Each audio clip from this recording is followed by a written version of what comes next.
ಹುಬ್ಬಳ್ಳಿ ಧಾರವಾಡದಲ್ಲಿ ಇವತ್ತು ಬೀದಿ ನಾಯಿಗಳ ರಂಪಾಟ ಜಾಸ್ತಿ ಆಗಿದೆ. ದಿನನಿತ್ಯ ಎಲ್ಲಿ ಹೋದ್ರೂ ನಾಯಿಗಳ ರಂಪಾಟ. ಆ ಮಕ್ಕಳು ಶಾಲೆಗೆ ಹೋಗುವಾಗ, ಟ್ಯೂಷನ್ಗೆ ಹೋಗುವಾಗ, ಅಂಗಡಿಗೆ ಹೋಗುವಾಗ 10-20 ನಾಯಿಗಳು ಬಂದು ಅಟ್ಯಾಕ್ ಮಾಡೋದು, ಬೆನ್ನತ್ತೋದು, ಇದು ದಿನನಿತ್ಯ ಸಾಮಾನ್ಯ ಆಗಿಬಿಟ್ಟಿದೆ, ಕಾಮನ್ ಆಗಿಬಿಟ್ಟಿದೆ. ಆಮೇಲೆ ವಯಸ್ಸಾದಂಥವ್ರಿಗೆ ಬೆನ್ನತ್ತೋದು, ಕಚ್ಚೋದು. ಎಷ್ಟೋ ಜನ ಇವತ್ತು ಹಾಸ್ಪಿಟಲ್, ಕಿಮ್ಸ್ ಆಸ್ಪತ್ರೆ ಆಗಿರ್ಬೋದು, ಬೇರೆ ಬೇರೆ ಆಸ್ಪತ್ರೆಗಳಿಗೆ ಅಡ್ಮಿಟ್ ಆಗಿದ್ದಾರೆ, ಚಿಕಿತ್ಸೆ ಪಡೆದಿದ್ದಾರೆ. ಬಹಳವಾರು ಮಕ್ಕಳಿಗೆ ಗಾಯ ಆಗಿದೆ.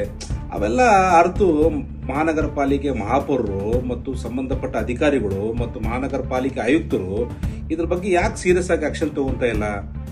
ಯಾಕೆ ಮಹಾನಗರ ಪಾಲಿಕೆ ಇರುವಂತ ಹಲವಾರು ಆ ಭಾಗಕ್ಕೆ ಹೋಗಿ ನೀವು ಫೋನಿನ ಕಾರ್ಯಕ್ರಮ ಮಾಡ್ತೀರಿ, ಪೂಜೆ ಮಹಾಪೌರರು ಆಫೀಸಲ್ಲಿ ಕುಂತು ಫೋನಿನ ಕಾರ್ಯಕ್ರಮ ಮಾಡಿ ಸಮಸ್ಯೆಗಳನ್ನು ಕೇಳಿದ್ರೆ ಆದ್ರೆ ಆಗೋದಿಲ್ಲ. ವಾಸ್ತವವಾಗಿ ನೀವು ಪ್ರತಿಯೊಂದು ವಾರ್ಡಿಗೆ ವಿಸಿಟ್ ಮಾಡಿ, ಅಲ್ಲಿರುವಂತ ಕಾರ್ಪೊರೇಟರ್ಗೆ ಹೇಳಿ, ಆ ಭಾಗದಲ್ಲಿ ಕಾರ್ಯಕ್ರಮ ಮಾಡಿ, ಅಲ್ಲಿರುವಂತ ಇದು ನಾಯಿ ಸಮಸ್ಯೆ ಸಣ್ಣದಲ್ಲ, ಇದು ಜೀವಕ್ಕೆ ಸಮಸ್ಯೆ ಇದೆ.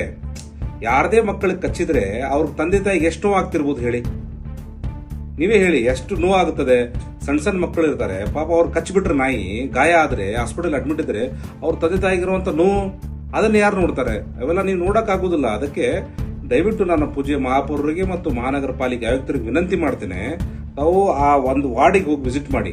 ಹುಬ್ಬಳ್ಳಿ ಧಾರವಾಡದಲ್ಲಿ ಪ್ರತಿಯೊಂದು ವಾರ್ಡಿಗೆ ವಿಸಿಟ್ ಮಾಡಿ, ಅಲ್ಲಿರುವಂತ ಸಾರ್ವಜನಿಕರ ಜೊತೆ ಚರ್ಚೆ ಮಾಡಿ, ಅಲ್ಲಿರುವಂತ ಸಮಸ್ಯೆಗಳನ್ನ ಅರಿತು ಅಲ್ಲಿ ವಾಸ್ತವವಾಗಿ ಏನ್ ಮಾಡಬೇಕು, ಕೆಲಸ ಯಾವ ತರ ಆ ನಾಯಿಗಳ ನಿರ್ವಹಣೆಗೆ, ಆ ಒಂದು ಸಮಸ್ಯೆಯನ್ನ ನಿರ್ವಹಣೆ ಮಾಡ್ಲಿಕ್ಕೆ ಯಾವ ತರ ಕೆಲಸ ಮಾಡ್ಬೇಕು ಅದನ್ನ ಮಾಡಿ. ನೀವು ಆಫೀಸಲ್ಲಿ ಕೂತು ಆರ್ಡರ್ ಮಾಡೋದ್ರೆ ಆಗುದಿಲ್ಲ. ವಾಸ್ತವವಾಗಿ ಫೀಲ್ಡ್ ಇಳಿದು ಆ ಒಂದು ವಾರ್ಡಿಗೆ ವಿಸಿಟ್ ಮಾಡಬೇಕು. ಹಲವಾರು ವಾರ್ಡ್ಗಳಿವೆ, ಎಕ್ಸ್ಟೆನ್ಷನ್ ಆಗಿರ್ಬೋದು, ಸ್ಲಮ್ಸ್ ಆಗಿರ್ಬೋದು, ಎಲ್ಲಾ ಕಡೆ ಹುಬ್ಬಳ್ಳಿ ಧಾರವಾಡದಲ್ಲಿ ಎಲ್ಲಾ ಕಡೆ ನಾಯಿಗಳ ರಂಪಾಟ. ಒಂದೊಂದು ಏರಿಯಾದಲ್ಲಿ 1,000 ನಾಯಿಗಳಿವೆ, 1,000 ನಾಯಿಗಳಿವೆ.